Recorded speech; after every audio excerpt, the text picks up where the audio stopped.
She slid her ID and $60,000 check across the counter, smiling, confident. The teller didn't smile back. Instead, he pressed a silent alarm. Seconds later, 2 cops stormed in, guns drawn. Her crime, banking while black. And when the footage leaked, the CEO tried to erase it. But what they didn't know was she wasn't just a customer. She owned the company they were about to lose. Now, she's coming back for everything. But who sent the footage in the first place? Before we deep dive into this interesting story, subscribe to our channel and tell us where are you watching from.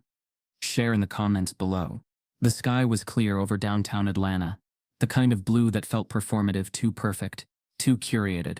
Nia Caldwell, 38, adjusted the sleeve of her tailored navy blue pantsuit as she stepped out of her Tesla and walked toward the Crest Bank branch on Peachtree Street, a leather portfolio in one hand, the other gripping a crisp stack of cash, $50,000 from a recent client payment that needed same-day deposit. Her stride was practiced, confident, professional, graceful, not flashy, not loud, deliberate. Inside, the scent of artificial citrus and bureaucracy hung in the air. The lobby buzzed with low conversation, occasional printer whirs, and the sharp tap of heels against tile. Nia had banked here for years. Same branch, same account manager. But the teller in front of her today, Mallory Keene, young, pale, thin-lipped, and tightly wound, was unfamiliar. Nia offered a smile. Morning. Deposit for Caldwell Financial Systems. Mallory's eyes flicked to the cash, then back to Nia's face. The smile didn't come. Instead, she reached for the stack with a visible hesitation, like it might be radioactive. "Can I see your ID?" Mallory asked, her voice clipped. Nia blinked. "Sure," she said, pulling out her driver's license and business debit card, placing them on the counter with the practiced calm of someone who knew the rules, knew how to follow them, knew they weren't written for her. Mallory picked up the ID, stared at it longer than necessary, then glanced toward her colleague at the next window.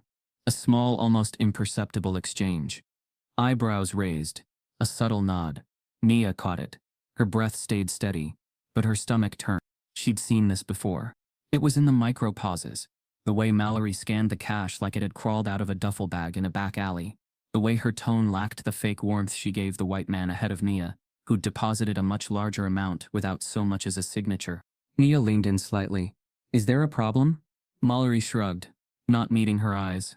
"Just some additional steps we need to take with this amount. Standard protocol." It wasn't.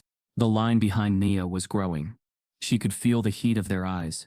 She could hear the uncomfortable shuffle of shoes, the clearing of throats, the passive-aggressive sighs. People waiting to see if she was going to raise her voice, create a scene, be that black woman. "I've made deposits like this before," Nia said evenly. Mallory gave a tight smile, finally, and gestured toward the cash. "Still, I'm going to have to get this verified. Please wait." And then she was gone, with the money. Nia stood motionless for a few seconds, her arms crossed, pulse quickening. She wasn't angry, not yet. She was calculating, thinking through the variables. How much of this was procedure, and how much was posturing? She scanned the lobby. No manager in sight, no one stepping in. 5 minutes passed. When Mallory finally returned, she didn't say a word. She slammed the cash down on the counter. Hard. Bills spilled out, fluttering to the floor like something discarded. Something dirty. Nia flinched. Around her, the silence had become audible. One woman gasped. A man behind her muttered, "That's unnecessary." Mallory's voice cut through like a blade.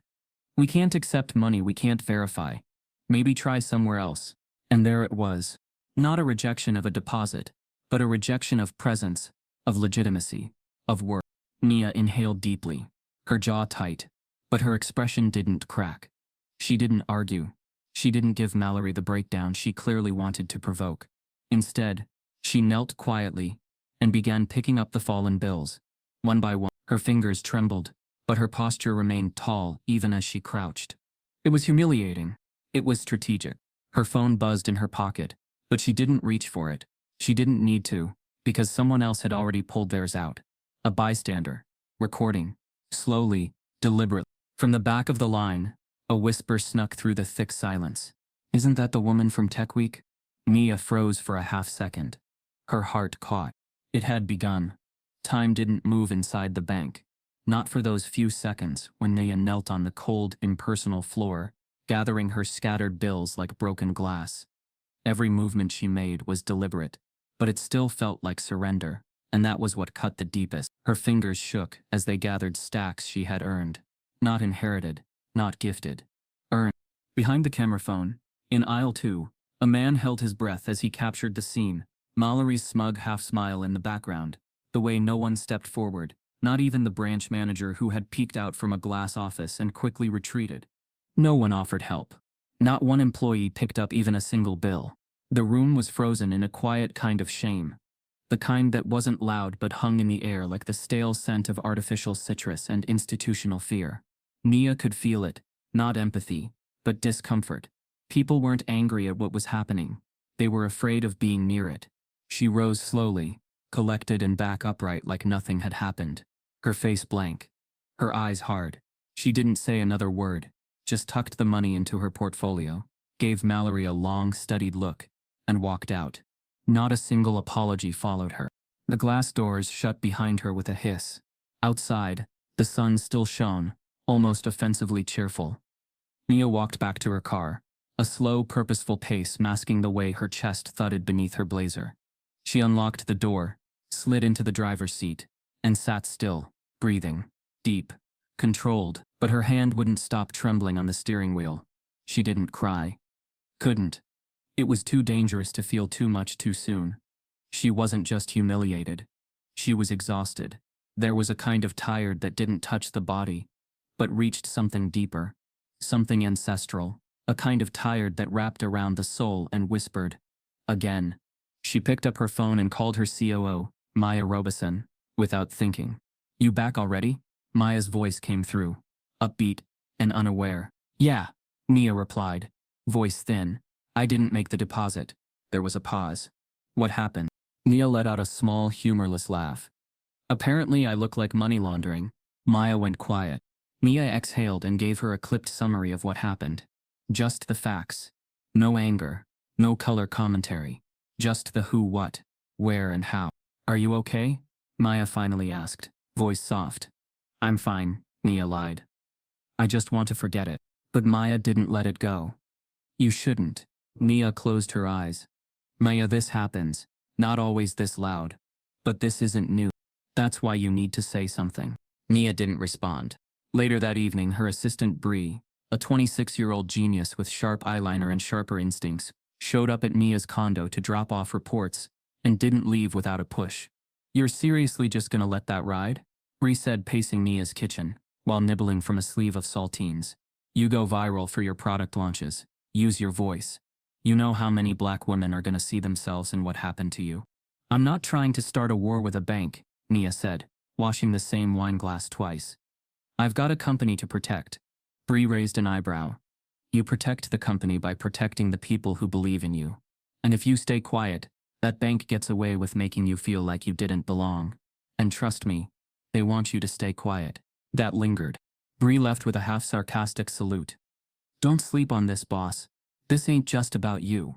Nia stood by the window after she left, watching the skyline flicker between glass and steel.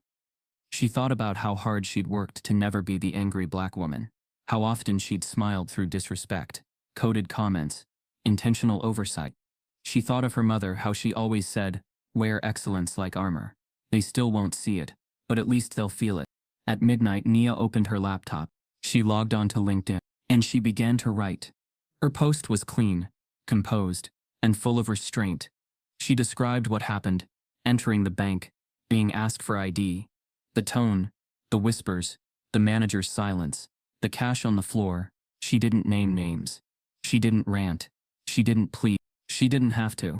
She ended the post with a single question, italicized at the bottom. What do black excellence and $50,000 have in common? Still not enough. Then she hit post. The next morning, at 6:12 a.m., her phone buzzed 5 times in under 30 seconds. Text from Bree. Girl, you broke LinkedIn. Text from Maya. It's happening. Another from an unknown number. You need to see this. By the time she sat up in bed, the post had 2.7 million views. Hundreds of thousands of reactions. The comments ranged from outrage to shared pain to carefully worded corporate empathy. But one thing stood out. A repo from Grant Elmore, a billionaire, tech legend, a man who rarely posted anything. But there he was, his profile photo next to Nia's post. His caption read, "Still not enough. We'll see about that." The morning sun filtered through the glass-paneled office of Grant Elmore, casting long, lean shadows across the floor like bars. The 62-year-old venture capitalist stood before his window on the 40th floor of his private firm's Manhattan headquarters. His tailored shirt sleeves rolled neatly to his elbows, coffee untouched on his walnut desk. He wasn't a man easily rattled. Not by market crashes, not by failed IPOs, not by CEOs crying on CNBC, but that post, that woman, had stopped him mid-schedule. He had watched Nia Caldwell's LinkedIn post 3 times that morning. Not out of sentimentality, he had no room for that, but out of focus, a meticulous kind of attention. He didn't see a victim. He saw something that made him sit down. Poise, control, composure. Even while recounting a humiliation that would have sent half his portfolio CEOs into crisis mode interviews, Nia's tone was measured, sharp, calculated. There was a threat underneath her restraint, and Grant admired threats dressed in grace. He tapped a finger to his chin. They treated her like that? He pulled up her pitch deck from last month, still saved in his due diligence folder. Caldwell Financial Systems had been his team's quiet obsession for the last 6 weeks. A Black-owned fintech platform that simplified small business access to capital. The numbers were elegant. The tech was bulletproof. The leadership, according to every analyst on his team, was formidable. The acquisition proposal was already being modeled. A projected $2 billion cash and stock deal, set to close in Q. But now, Grant picked up his phone and called Lauren Fass, his most trusted partner and the architect behind their unicorn hunting division. "Pause the Caldwell acquisition," Grant said, eyes still on the screen. Lauren's voice came back fast. "Wait, what? We're halfway through valuation. I don't want to buy something mid-storm. Let's see how she handles this." "You think he'll fold?" Grant leaned back in his chair. "I think she's either about to become the most expensive mistake Crest Bank ever made, or the next name everyone learns to pronounce right." He hung up. This wasn't empathy. It was analysis. If someone like Nia could be publicly dismissed like that, how many others were quietly suffocating under systems designed to erase them? That was the rot. And wherever there was rot, there was opportunity. Meanwhile, in Atlanta, Nia sat at her dining room table, in the soft light of late morning. Blinds half drawn.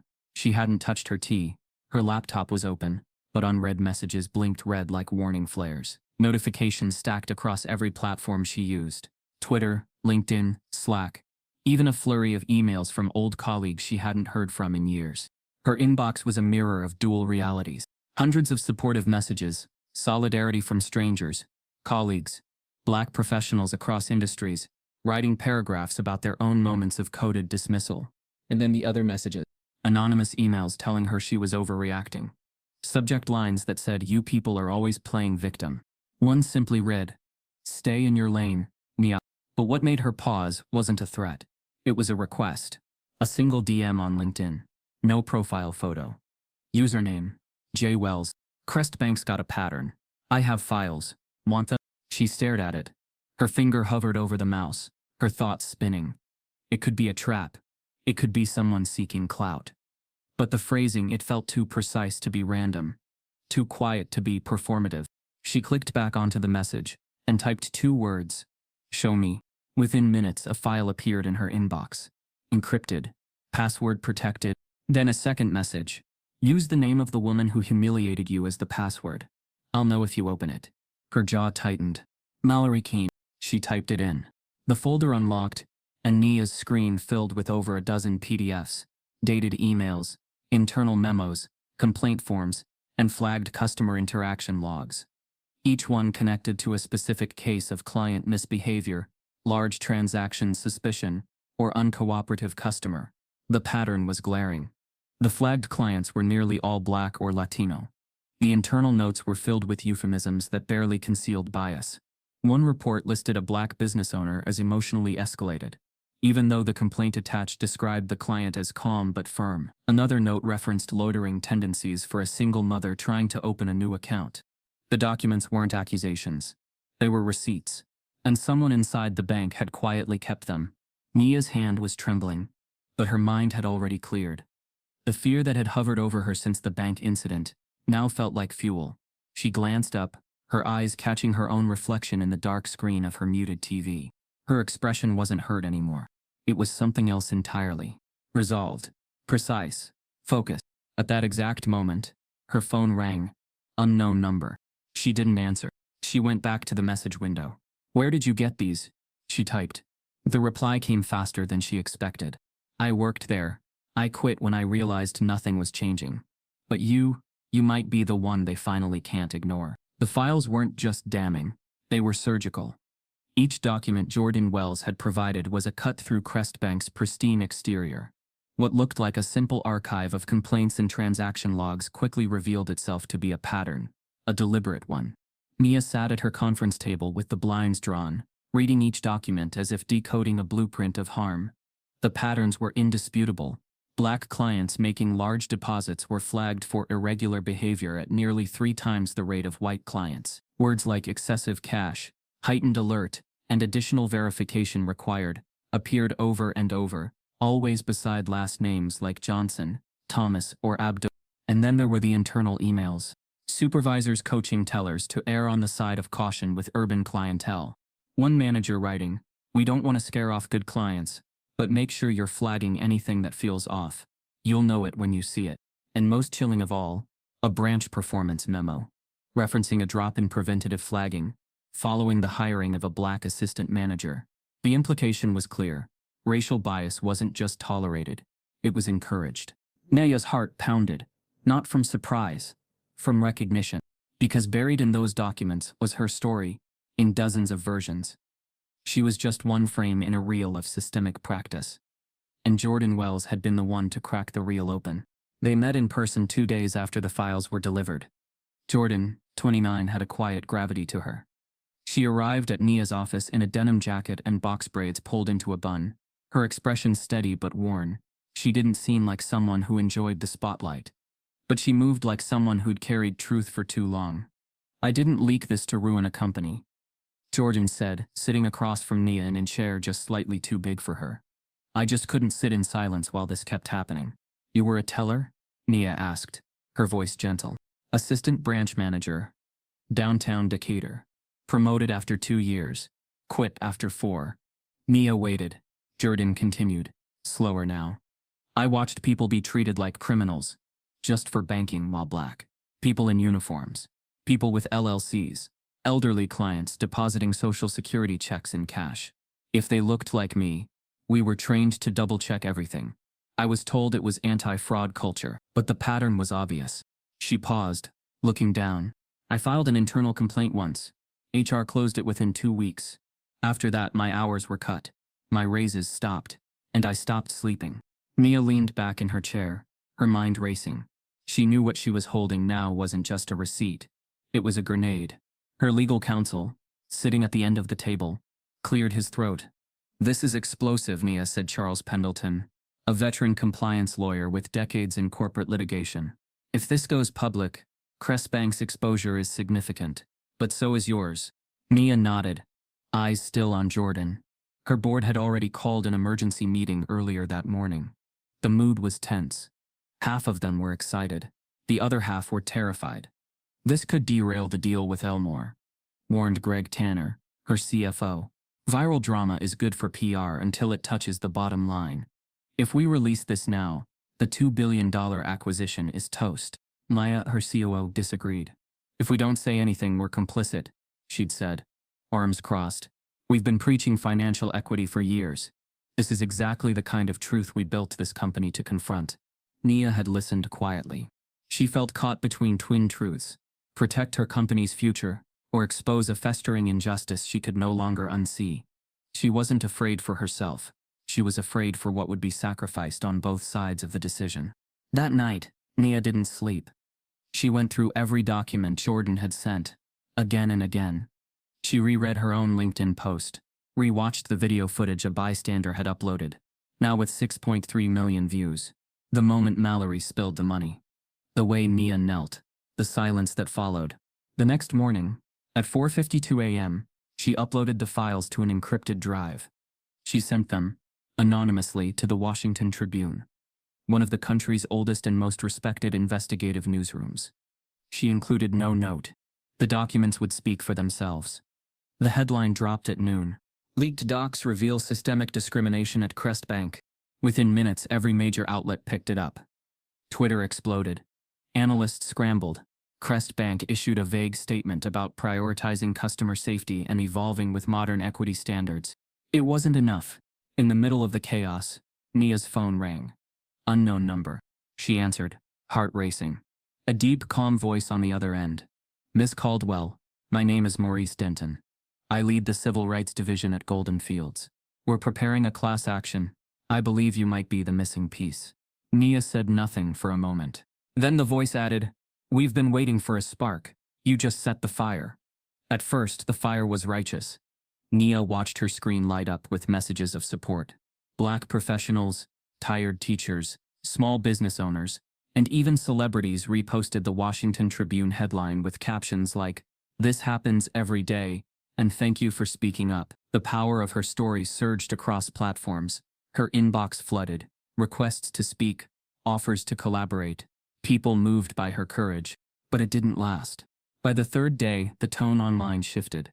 Now the words were sharp-edged. Why is she making this about race? She's a millionaire. How oppressed can she be? One tweet, shared by a prominent conservative commentator, said, "Another entitled CEO crying wolf for internet clout. Banks have a right to be cautious. Or are we pretending money laundering doesn't exist anymore?" It had 1.2 million likes. The backlash wasn't just digital. It was strategic. Right-wing outlets ran segments painting Nia as an oversensitive elitist trying to cancel a struggling bank teller. Liberty Today ran with the headline, entitled "CEO Smears Innocent Bank Worker to Score Social Justice Points." They aired a side-by-side photo of Nia next to Mallory, one in a high-rise office, the other in her suburban kitchen, looking small and soft-lit, as if she were the victim. Then Mallory appeared on national television. Face composed, hair down, voice trembling, at all the right moments. "I did what I was trained to do," she said during her exclusive interview with a conservative morning show. "I felt threatened. I had never seen that much cash come in unannounced. And I wasn't trying to offend anyone. I was trying to follow the rules." I didn't even know who she was until afterward. The anchor leaned in gently. "Do you feel like you've been unfairly targeted?" Mallory blinked hard. "I've been getting threats. People showed up at my job. My family's scared. I'm scared. I never meant to hurt anyone. I just did my job." The screen faded to commercial with soft piano music, and a quote over her image, "Everyone deserves to feel safe at work." That interview changed everything. Nia watched her company's stock dip 14% overnight. Her team tried to reassure her. "It's temporary," Maya said. "The market doesn't know how to process activism. They'll adjust." But the damage was visible. 3 investors requested emergency meetings. One of them, a Silicon Valley fund she'd been courting for months, sent a blunt email. "We didn't sign up for a cultural firestorm. If this continues, we're out." That same day, a package arrived at her office. No return address. Inside was a single typed note. "You made this bigger than it needed to be. Handle it quietly, or we walk." The threat wasn't from the outside. It was internal. At 8 p.m., Nia sat alone in her office staring at the city lights, her phone heavy in her hand. She hadn't spoken to her father in days. But something inside her cracked just enough. She dialed his number. He answered on the second ring. "I've been waiting." His voice was warm, heavy with age and clarity. "Daddy," she whispered. The word felt like a confession. "You okay?" he asked gently. "I don't know," she said. "I think I made it worse." Her father, Leon Caldwell, once the youngest civil rights attorney in Georgia, took a breath like he was pulling history into his lungs. "Baby, you didn't make it worse. You revealed it." "I'm being called divisive. A bully. I'm being told I'm making good people look bad." He didn't hesitate. "You're shaking something deeper than money. That's why it hurts. This country knows how to apologize for the past. It doesn't know how to be accountable for the present." Silence. Then his voice softened even more. "Don't let them convince you it's your job to be quiet just because you're successful. You earned your platform. Now use it." Nia closed her eyes. A tear slipped down her cheek. She didn't feel like a hero. She felt exposed. The next morning, her phone buzzed again. This time with an encrypted message from her legal team. Subject: internal Crest Bank email leak. Urgent. It was a thread between two Crest Bank executives, including the vice president of risk and operations. The VP wrote, in reference to Nia's incident, "This one got out of hand. She wasn't supposed to fight back." The email was dated just 2 days after the bank incident. The language was casual, arrogant, as if racial targeting was a routine procedure, and Nia's refusal to accept it had inconvenienced them. It wasn't an apology, it was an admission. And it changed everything. The floor-to-ceiling windows of Crest Bank's headquarters were designed to project transparency, but inside the 18th floor boardroom, blinds were drawn, coffee sat untouched, and tension hung in the air like fog. Every chair around the long glass table was filled. Executives, PR strategists, crisis management consultants, and attorneys all watching as the bank's legal counsel finished her grim summary. "It's not just a viral moment anymore," she said, clicking through the slide deck. "This is now a reputational collapse in motion." Ray Holland, CEO of Crest Bank, leaned back in his chair. 63, corporate smooth, and unbothered by most storms. But this one had taken him off script. His temples twitched, just slightly, as he stared at the paused video of Nia kneeling to pick up her cash from the bank lobby floor. "This image is everywhere," the head of PR said. "It's been memed, dissected, recaptioned. The more we try to redirect the narrative, the more it circles back to that moment. Then we redirect harder," Holland said flatly. He turned to their legal counsel. "Make the call. Offer her a settlement." The offer came in a sleek envelope, hand-delivered to Nia's office by a courier in a navy suit, and Crest Bank lapel pin. No phone call, no apology, just a letter. They called it a gesture of goodwill. $5 million. Attached a non-disclosure agreement so ironclad it practically screamed, "We're scared of what else you might say." Nia read it once. Then again, her expression never changed. She placed the envelope back on her desk, calmly slid it into the shredder, and pressed the button. Her legal team watched in silence, as the machine hummed, turning corporate fear into confetti. "We respond?" her lawyer asked. "No," Nia said. They wanted an answer. That was it. 2 days later, Crest Bank launched its response campaign. Billboards popped up across major cities. Digital ads filled YouTube pre-rolls and LinkedIn feeds. The messaging was clear. Crest Bank stands for equity. Their ads featured smiling black and brown employees in uniforms, suits, teller windows, all beaming under soft light, set against upbeat piano music, and voiceovers about community trust. The problem? Nia recognized one of the women featured in the ads. She was Jordan's former co-worker, and she had filed an internal complaint 2 years earlier. Nia had seen it in the documents. Jordan sent. It was dismissed without action. It was propaganda. Tokenism dressed as allyship. And it was transparent. Jordan, watching from her apartment, felt her stomach drop when her old colleague's face flashed on screen. An hour later, she received a letter from Crest Bank's legal team threatening litigation for theft of proprietary materials, breach of confidentiality, and reputational harm. She called Nia, voice shaking. "They're trying to silence me," she said. Nia replied calmly, "That means they're scared of you." But that didn't stop the pressure. News outlets began receiving anonymous tips. Reporters started digging not into the bank but into Nia. Internal memos leaked by someone inside the bank revealed that the executive team had considered terminating Mallory Keene, the teller who refused Nia's deposit, but ultimately decided against it. The logic was spelled out in plain corporate language. Firing the teller may be perceived as an admission of wrongdoing. Maintain position for optics. Reframe narrative around protocol enforcement. They weren't interested in accountability. They were interested in control. Desperate for leverage, Ray Holland greenlit the next move. "Get into her past," he ordered the firm's crisis team. "Anything we can use, anything that calls her judgment or character into question. I want options on my desk tomorrow." The firm combed through Nia's history. They dug through college records, tax filings, donation receipts, even old social media posts. They scoured her ex-employee reviews, anonymous forums, and every public database they could access legally, and a few they couldn't. At first, nothing. Until they found a single entry buried in a 204 municipal court file in Fulton County. It was a minor charge, a disorderly conduct citation during a student protest outside a Wells Fargo branch in Atlanta. She had been 17, no arrest, no conviction, just a citation, paid and forgotten. But it was something, a tiny crack in an otherwise flawless image. They drafted a strategy memo titled Framing, a pattern of disruptive behavior. The goal was clear. Recast Naya, not as a composed CEO, but as someone with a history of confrontation. Stir just enough doubt to destabilize her public narrative. A whisper campaign.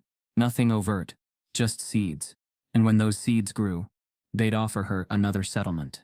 Only this time, it would come with an expiration date. Back in Atlanta, Maya sat across from Nia in her office, reading the memo forwarded to them by an anonymous whistleblower, someone inside the bank's PR firm. "They're going to leak it," Maya said. "Spin it. Try to make you the problem." Nia didn't flinch. Her expression was still. "This is what they do when they can't control the truth," she said. Maya nodded. "But it could still hurt you." Nia turned to the window. "I'm not afraid of who I was at 17, she said softly. "But they should be terrified of who I am now." They thought they had her. The moment the old court record surfaced, unearthed from a dusty Fulton County municipal archive and leaked through back channels to the press, Crest Bank's crisis team was sure they'd landed their first blow.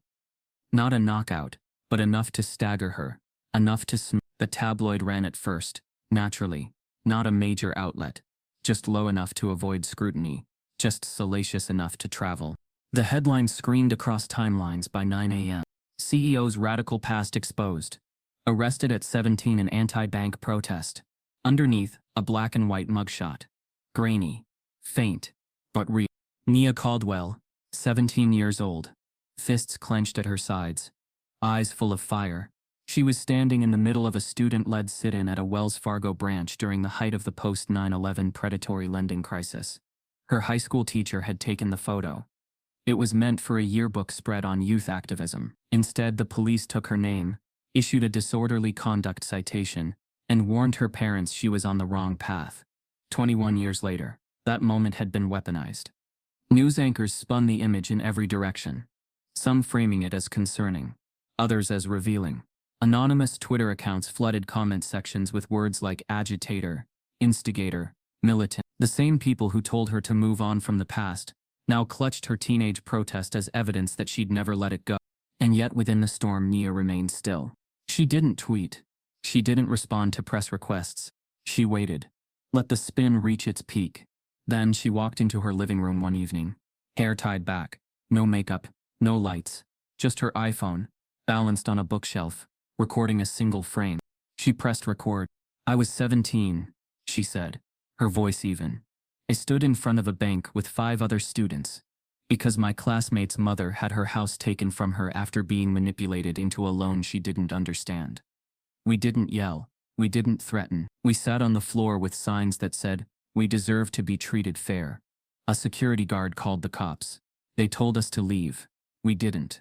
I got cited for disorderly conduct. That was my first encounter with the banking system." She looked directly into the camera, and it wasn't my last. She told the whole story. Not defensively. Not like someone cornered. Like someone reclaiming what was hers. She spoke about how that day shaped her. About how the shame of that citation pushed her into finance. About the promise she made to herself when she was 18. "One day I'll build the system they pretend doesn't exist." The video was 8 minutes long. She uploaded it to LinkedIn, Instagram, Twitter, and YouTube, with a simple caption, "Let's talk about what radical really means." Within hours, it had over 4 million views. By dawn, it had reached 12. Celebrities reposted it. Activists stitched it into their own clips. Professors assigned it in classrooms. The morning shows that once speculated about her aggressive past were now dissecting her eloquence. But that wasn't the twist. The twist came from the people. Black professionals across industries, bankers, teachers, nurses, chefs began sharing their banking stories. Not sensational, not dramatic, just persistent humiliation. Being asked to explain where a check came from. Being told to come back with a manager. Having their accounts accidentally frozen.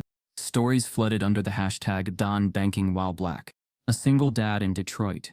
A dentist in Houston. A retired Army sergeant in Newark. Their pain wasn't viral. It was relatable. Too relatable. "I got denied for a business loan 3 times, one woman posted. "I had the capital, collateral, and plan. They just couldn't verify me. My mother deposits cash from her salon every Friday. Every single time she's asked for ID. She's been with the same bank for 20. Crest Bank tried to respond. Their Twitter account posted a vague statement about growth and listening to all communities. But it was too late. Their mentions were a graveyard of fury. Every post became a platform for more stories. Their brand was no longer their own. And Naya, she didn't just survive the smear. She ascended, because her authenticity had cracked something deeper. This wasn't just about her anymore. This was about the invisible grind of being black and financially responsible in America, and how quickly even excellence could be dismissed. Late one night, Maya entered Nia's office with a stunned look on her face. She handed her the phone without a word. Nia looked down. Twitter was open. A tweet was pinned to the top of her feed, from the official account of U.S. Senator Elaine Moncrief, chair of the Senate Banking Committee. The tweet read, "If even a CEO can be publicly degraded for walking into a bank while black, what's happening to the everyday citizen? It's time for hearings." It had 490,000 retweets. Nia looked up at Maya, her voice a whisper. "They're going to call me to Washington, aren't they?" Maya nodded. "They're going to call all of us." The marble corridors of Capitol Hill carried echoes of footsteps, of whispered urgency, and now of reckoning. The Senate Banking Committee, after mounting public pressure, officially launched a formal inquiry into Crest Bank and potential systemic racial bias in the American financial industry. The announcement wasn't just historic, it was seismic. The day the news broke, cable anchors ran looping footage of Nia Caldwell standing in front of the bank, kneeling to pick up her money, testifying in viral silence. That image had become more than symbolic. It had become political currency. And in Washington, currency meant power. Senator Elaine Moncrief, a black woman with gray-streaked hair and the unshakable poise of a civil rights historian, led the charge. "What we are witnessing," she declared during a live press conference, "is not a one-off failure. This is the financial version of stop and frisk, and it deserves the same level of scrutiny." Crest Bank tried to hold the line. Their lawyers issued one-line responses to subpoenas. Their PR department halted all interviews. Their CEO, Ray Holland, canceled public appearances. Internally, the executive team enforced silence. One consultant described the atmosphere at headquarters as code red on mute. But silence couldn't hold. Because just 48 hours after the inquiry was announced, another whistleblower surfaced. This time, not a teller, an IT contractor. They anonymously leaked a file to the Washington Tribune. The file was encrypted. It required 2 passwords to open. When cracked by digital forensics, what emerged was a document so disturbing, so pointed, it made the original discrimination files look like child's play. A spreadsheet, labeled Tier 5 Clients, flag for further monitoring.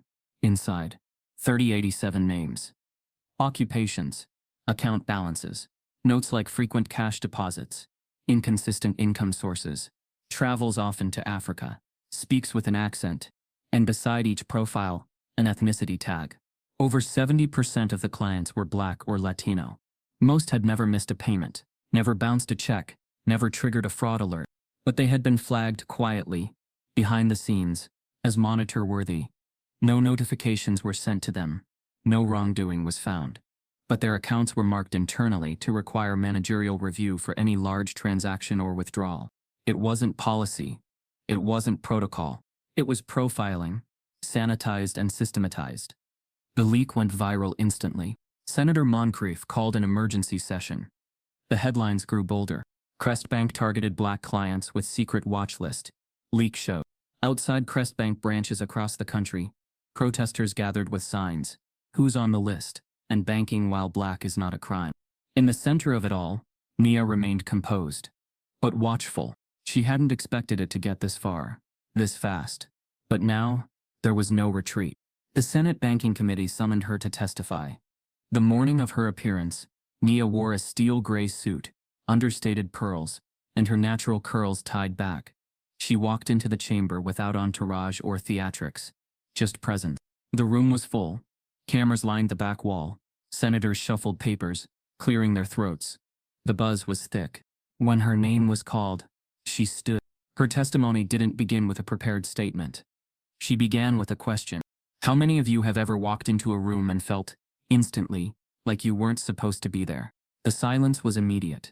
She continued, "This isn't about one bank. This isn't about a single incident. This is about an industry that decides who belongs and who doesn't, before the first dollar hits the counter. She paused. I wasn't profiled because I had $50,000 in cash. I was profiled because I had $50,000 in cash, while being black. Gasps echoed across the room. Some subtle, some sharp. Nia's voice didn't waver. This system has taught its employees to fear our presence, to question our legitimacy, to assume our wealth is suspect, unless stamped with whiteness. Senator Moncrief leaned forward, visibly moved. Nia looked each panel member in the eye. I'm not here because I want revenge.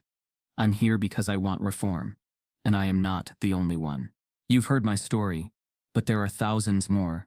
People without platforms, without LinkedIn followers, without press coverage, but with the same scars. She concluded with words that would be quoted on every outlet that night.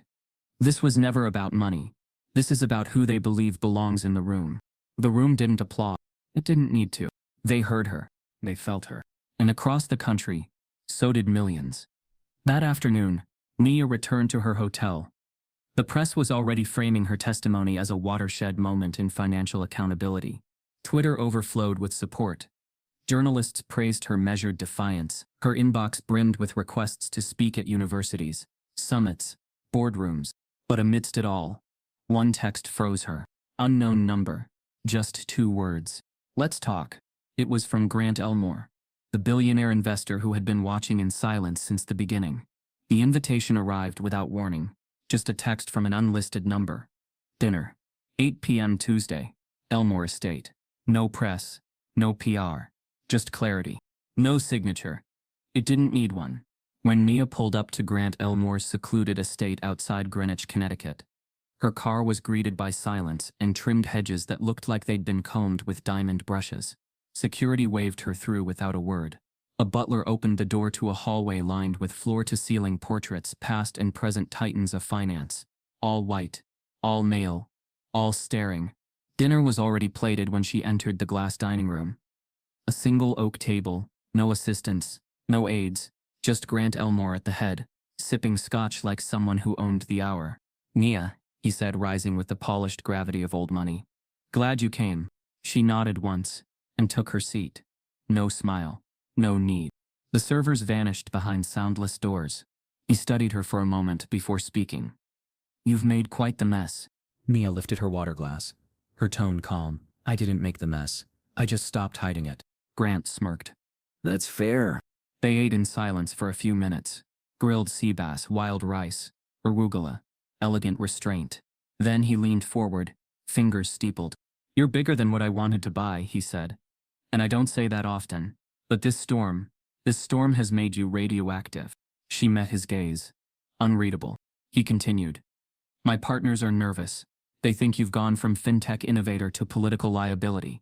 You've got senators, social movements, Wall Street in middle America watching you. Not a lot of room to move freely in that cage. Then why invite me? She asked. Eyes narrowed. Because cages don't scare me, he said, voice low. But chaos does. And this chaos, you're its center. He paused. So here's my offer. $400 million. Cash heavy. Clean. We buy you out quietly. You take your win. You fade a bit from the fire. It's a pivot. Not a loss. Nia didn't answer right away. She sat with it. Felt the air shift. Understood the strategy instantly. He wasn't insulting her. He was giving her an out. An elegantly packaged exit ramp from righteousness. $2 billion had once been the number. Now $400 million was the price of her silence. Her legacy on sale, marked down, and gift-wrapped in strategy. She looked him dead in the eye. That's a beautiful trap, Grant. He smiled thinly. It's not a trap, it's a door. And what's behind it? Peace. She stood up slowly. You're right, she said. I am bigger than what you wanted to buy. But peace without truth isn't peace. It's hush money. He gave a long, slow nod. You always were the wild card, he said, almost with admiration. Just know, turning down money like this changes your life forever. Nia turned, walking toward the door. I didn't build this company to sell it. I built it because people like you never would. Back in Atlanta, the boardroom was vibrating with anxiety. Half her executives were red-faced, pacing the floor. You turned down $400 million. Greg Tanner, her CFO, nearly shouted. We had no active bidders left. You burned our bridge to legacy capital. Nia sat calmly, folding her hands on the table. We don't need legacy capital, she said. Legacy doesn't see us. It never did. I'm building, not selling. The room went quiet. Then Maya, who had remained silent in the corner, spoke up. Then let's build louder. That night, the weight of her decision settled fully in. No buyers, no golden parachute, no safety net. Just principle, and a widening chasm of expectations. She stared at the city lights through her office window. Somewhere behind those windows, Mallory still had a job. Somewhere in that skyline, banks were retooling their policies, not because they wanted to, but because they had to. And still, the silence felt louder than the noise. Then Bree, her assistant, barged in. No knock, breathless. Nia, Apple just called. Nia turned, stunned. Apple? Bree held out her phone. Screen lit with a calendar request. They want a meeting. Tomorrow. Tim Cook's office. In person. You are on their radar. The Apple campus in Cupertino felt like a world apart.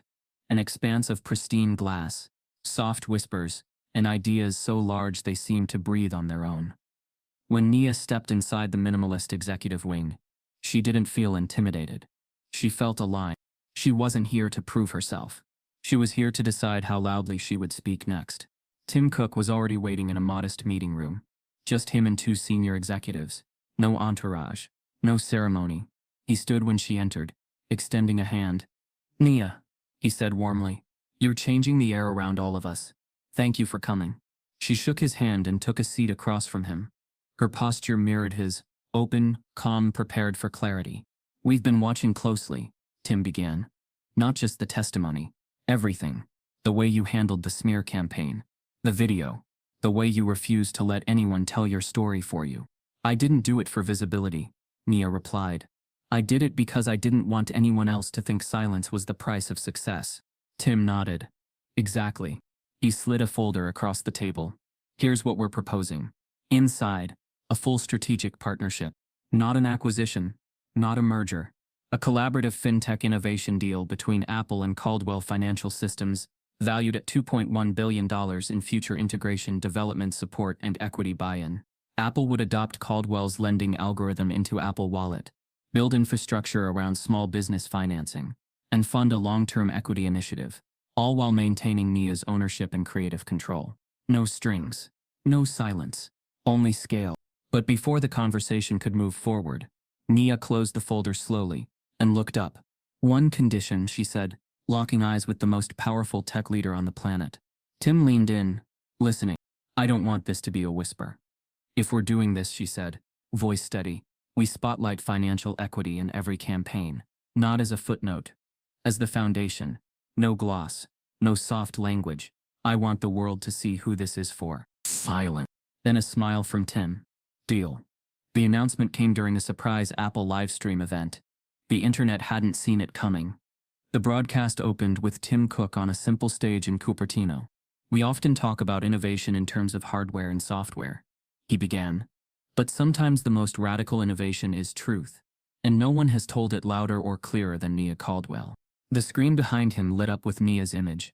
Not the viral video, not the kneeling photo, just her standing. Calm, unapologetic. Tim continued. We're proud to announce a strategic partnership with Caldwell Financial Systems. Together we're redesigning access, for everyone. The room broke into applause. The internet exploded. Within an hour, the live stream trended worldwide. Twitter hashtags surged. Ian Caldwell x Apple. Tech for truth. And equity is power. Financial journalists scrambled. Market watchers were stunned. Investors who once pulled away from Nia now begged to buy in. Caldwell Financial's stock soared 42% in a single day. By morning, the company had gained over 400,000 new users, many from underserved communities who had watched Nia's fight unfold in real time, and decided if she's building it, I trust it. And she wasn't done. Every Apple Wallet update featured direct educational prompts about credit literacy, Black-owned businesses, and racial equity in lending. A new series, Banking While Black, The Truth They Don't Teach You, debuted on Apple TV+, hosted by Nia. It was no longer about survival. It was redefinition. Inside the boardroom at Crest Bank, silence had never felt so suffocating. Their quarterly reports were bleeding. Public trust had evaporated. Shareholders demanded answers. But the moment that broke the room wasn't public. It was an email. A final personal message from Mallory Keene, the teller whose smirk had ignited a national movement. She had been fired quietly that week. No press release. No explanation. Just a personnel realignment, buried in internal memos. But before she walked out, she sent one last email to the board, to the executives, and to Ray Holland himself. Subject line, "From the teller you made into a weapon." Her message was short, uneven, but unfiltered. "You made me your front line and never told me I was disposable. You trained me to flag risk without saying the word. You told me those people were where our fraud numbers came from. And I believed you. I was just doing my job, your job. But I lost everything, and none of you stood next to me. You didn't just lose the money. You lost the mask."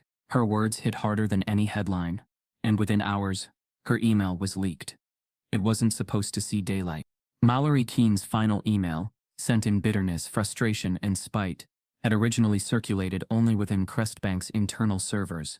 She'd sent it from her personal Gmail, addressing it to a handful of mid-level managers she thought might sympathize. But one of them, unbeknownst to her, had been documenting everything.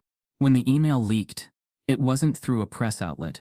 It was posted, anonymously, on Reddit, under a thread titled, "This is who Crestbank protected." The message was raw. A direct response to the bank's diversity and equity commitment video campaign that had launched the day after Mallory's firing.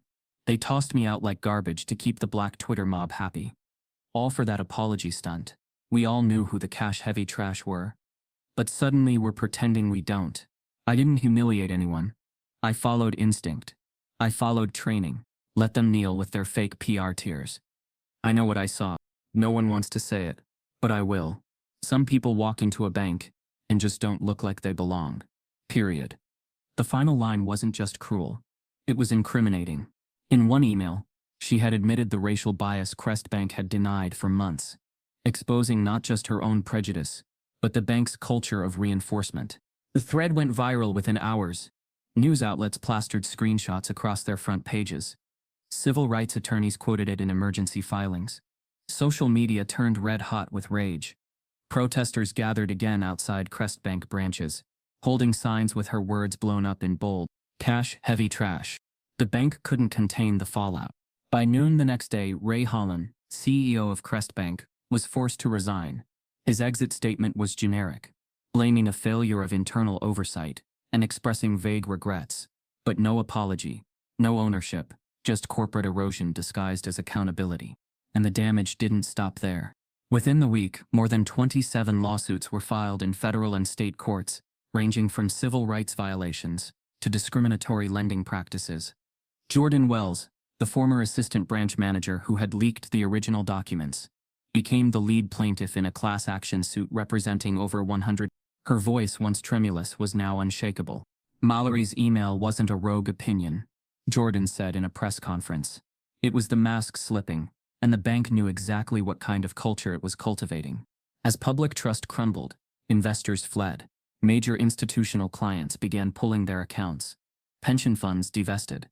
Partner firms paused transactions. By Friday, Crestbank's market value had dropped 3. And still the story wasn't over. Because just when Maya thought the crescendo had hit its peak, an unmarked envelope arrived at her office. No return address. No stamps. Just her name, scrawled in capital letters across the front. She opened it slowly. Inside, a single USB drive. No note, no explanation. Just a sticker on the drive itself with 3 words. Handwritten in red Sharpie. Proof of everything. She sat back in her chair, the weight of the plastic stick heavier than it should have been. There had been so many threats, so many promises. But this felt different. This wasn't bluster. This was a challenge. Or a confession. She plugged it into her laptop. A single folder appeared. Vault Footage 2017. Mia hesitated before clicking. The folder, Vault Footage 2017-2024. Sat on her screen like a live wire. She exhaled once, then opened it. What spilled out wasn't polished. No index. No labels. Just a long list of dated security camera clips, grainy thumbnails, timestamps, and branch locations. Dozens of them. Maybe more. Her heart knocked in her chest. Each file carried a name and a moment. Crestbank East ATL 2020-10-12 demo. She clicked the first. It opened to a surveillance camera above the teller counter. A black man in a postal uniform stepped forward, holding an envelope. His hands were respectful, his voice muted by the audio-free footage. But the visuals told everything. The teller recoiled, then motioned for a manager. The man waited, standing, patient. A white client approached the adjacent counter and was served immediately. 10 minutes passed, then the teller slid the envelope back under the glass, shaking her head. The man's body deflated. No scene, just resignation. Next file. A young black woman in scrubs, clearly on her lunch break, holding a check. She smiled, leaned forward, her face friendly, open. Within seconds, her body language changed. She began explaining something with her hands. The teller crossed her arms. A manager appeared, gestured toward the door. The woman picked up her check and left, alone.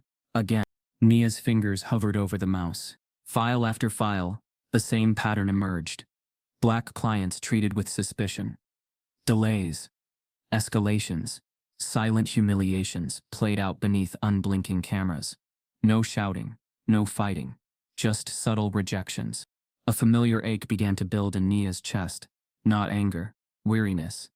A soul-level grief that came not from surprise, but from recognition. She clicked through 10 more files. And then she froze. The next file read, Crest Bank West End 1999. The thumbnail was older, more pixelated. She clicked.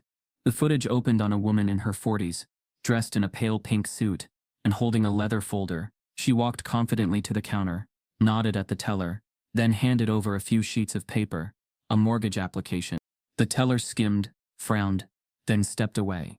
The woman waited. She didn't fidget. She didn't smile to overcompensate. She just stood tall, composed.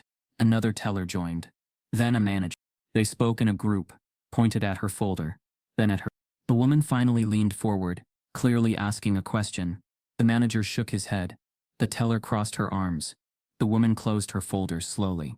She paused, then turned and walked out. Nia's throat closed. It was her mother, June Caldwell. Younger, but unmistakable. Same posture, same grace, and the same quiet dignity. Nia's hand covered her mouth. She remembered that pink suit. Remembered her mother coming home late that day, slamming her keys down and saying nothing. She hadn't told the story. She'd just poured herself a glass of water and sat at the kitchen table until the ice melted. Nia had never known why, until now. That moment, the dismissal, the refusal had been captured, archived and almost erased. Nia closed her laptop slowly, her hands trembling. This wasn't a pattern anymore. This was a legacy. She didn't cry. There wasn't time. She just stood, crossed the room, and called Jesse Franklin, the lead reporter from the Washington Tribune, who had helped break the original documents. But this time, she didn't send the story to print. She went bigger. She forwarded the files directly to CNN Investigations. With one note, you need to see this. The special aired 3 nights later. CNN presents Banking While Black, The Hidden War, anchored by Danielle Harris, a black woman who had once reported on apartheid finance structures in South Africa. The special pulled no punches. It opened with Mallory's leaked email, then cut to footage of the mailman, the nurse, the father with his child, all quietly dismissed, all caught on film. Then came the gut punch. The segment titled Generational Silence. The 1999 clip played June Caldwell, in that pink suit, being turned away. Danielle's voiceover. That woman walked out of Crest Bank empty-handed that day. What she didn't know was that 20 years later, her daughter would walk in and change everything. Nia watched from her condo, lights off, blinds drawn. Her mother sat beside her. June hadn't known about the footage until 2 days prior, when Nia finally showed her. She hadn't spoken for a long time afterward. And now, watching it broadcast to the world, she simply reached over and held her daughter's hand. "Thank you," she whispered, "for not letting them erase us." Outside, social media lit up again. The footage reshaped the story, no longer just about Nia's courage or Crestbank's collapse, but about how long this had been happening. A truth buried in vaults, resurrected by a USB no one was supposed to have. And while protest reignited, and media praised her, Nia knew something larger had shifted. This wasn't about vindication anymore. It was about vengeance and justice braided together. She returned to her office the next morning, and waiting on her desk, In a sleek black envelope, with no sender, was a note. One line. This footage was only the beginning. The morning after the CNN special, the world outside moved quickly. But inside Nia Caldwell's home, time had slowed to a stillness that felt sacred. She sat on the edge of her mother's bed, clutching a ceramic mug that had long gone cold. June Caldwell lay against her pillows, upright, silent, eyes rimmed with red, not from sleep, but from something older. "I never wanted you to know," June finally said, voice cracked from holding too much for too long. Nia didn't speak. Her eyes never left her mother's face. "That day," June continued, her fingers rubbing slowly across the blanket's edge, "I walked in with perfect credit. 2 jobs. A folder so organized even the banker raised his eyebrows." She paused. "And I walked out feeling like a little girl, asking for something she hadn't earned." Nia's throat tightened. The footage had shown everything. But this was the part the cameras couldn't catch. The quiet ache. The memory that attached itself to bone. "You never told me," Nia whispered. June gave a soft, pained smile. "I didn't want you to carry it. I wanted you to rise above it." But now the truth had risen anyway. And it had brought with it a truth that Nia couldn't outrun. She hadn't just been fighting a bank, or a system, or a viral moment. She'd been fighting a lineage of silencing. That realization cracked something open. 3 days later, Nia stood before a crowd of Black business owners, educators, former banking employees, and community leaders inside a modest but modern auditorium in West End, Atlanta, the same neighborhood her mother had once walked out of, denied and invisible.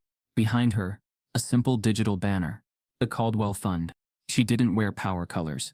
She didn't bring a team of PR handlers. Just a black blazer, natural curls, and her voice. "This isn't a project," she said into the mic. "It's a promise." The room leaned in. "I've spent the last decade building a company I thought would close a gap. But what I've learned is that gaps don't close when you patch them at the top.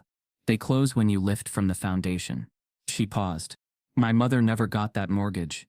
But I did get her fire, her grace, and her refusal to let rejection shrink her." She lifted a small paper from her pocket and unfolded it. "This is the original mortgage application my mother brought to Crest Bank in 1999. She kept it, signed, dated, rejected." The crowd murmured, an audible ripple of disbelief and recognition. "That document is the reason this fund exists.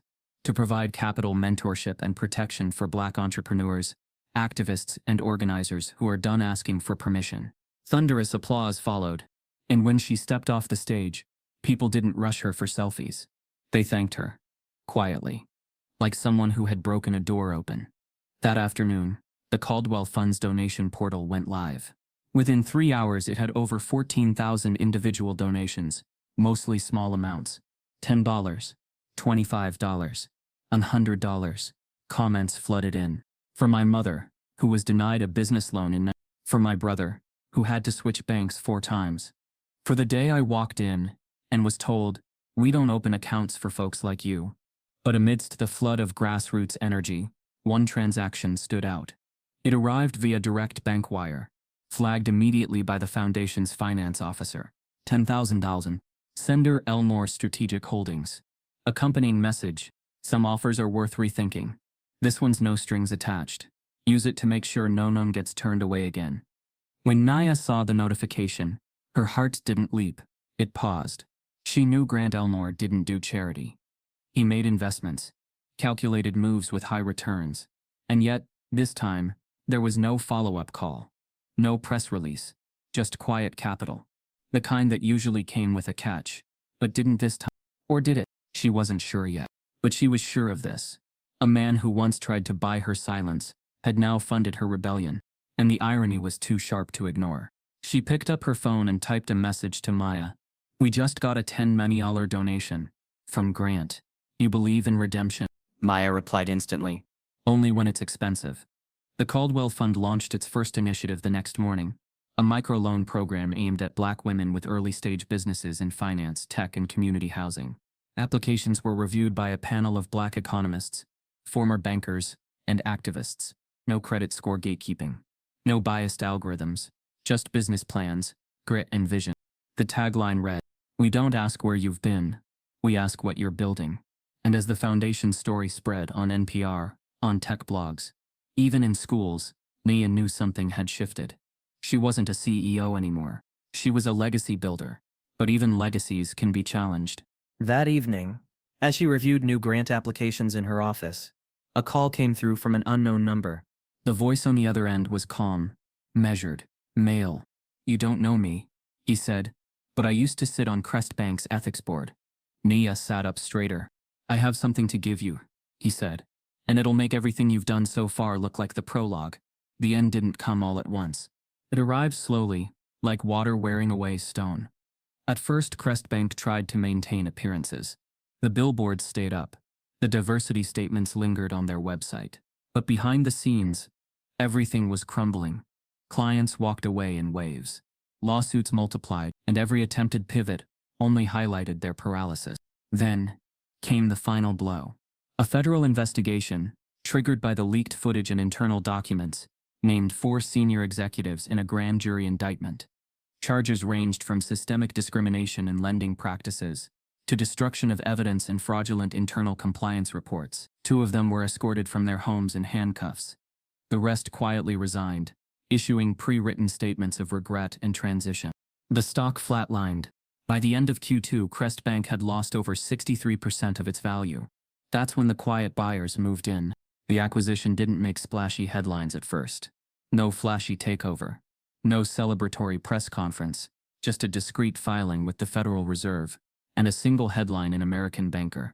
Crest Bank acquired by Unity Federal. First National Black-led Credit Union Consortium to complete national takeover. Unity Federal wasn't flashy, but it was fierce. Founded by 4 HBCU alumni, the credit union had grown steadily across the Southeast over 2 decades, gaining a reputation for community-first lending, financial literacy outreach, and aggressive investment in marginalized business zones. Their acquisition of Crest Bank was more than symbolic. It was surgical. Within 48 hours of the takeover, all Tier 5 client watch lists were deleted. Every branch manager underwent emergency retraining on racial bias. Jordan Wells was offered a national director role to help rebuild internal trust. All remaining settlement cases were re-reviewed and reopened where necessary. Mallory Keene, meanwhile, had disappeared from public life. No social media, no interviews, no statements. Some said she'd moved to Oregon. Others claimed she was working under a different name in retail. But no one could confirm, and no one really cared to. The narrative had shifted. The power had moved. And Nia Caldwell, once dismissed at a teller window, now stood where few had ever imagined. 3 months later, the marble atrium of the Federal Reserve in Washington, D.C., filled with quiet anticipation. It wasn't a traditional setting for a speech, but this wasn't a traditional speaker. Nia Caldwell had been invited as the first private sector woman of color to deliver the annual Fed address on equity and banking reform. The room held economic advisors, central bankers, hedge fund leaders, and policymakers. A sea of power, and yet they all waited for her. Nia walked onto the stage in a deep emerald suit. Minimal jewelry, no teleprompter, just a stack of cards she barely glanced at, and a presence that reached every corner of the room. She didn't open with numbers. She opened with memory. "I was raised by a woman who believed in savings, dignity, and the quiet kind of strength," she said, her voice steady. But one visit to a bank made her feel small. "She never told me. She just swallowed it. And 20 years later, I walked into that same system, and it tried to do the same thing to me." She paused. Let the silence do its work. But here's what it didn't know. We don't stay small. We rebuild. We re-re, and eventually we own the room. Applause swelled but stopped short as she raised a hand.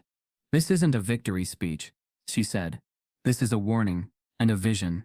She laid out a framework for redefining credit risk, reimagining Black access to capital, and recentering equity not as charity but strategy, not a side initiative but the backbone of economic reform. And then she ended with a line that would echo across every news cycle that week. "The next time a Black woman walks into a bank, may she be seen for what she built, not what they fear."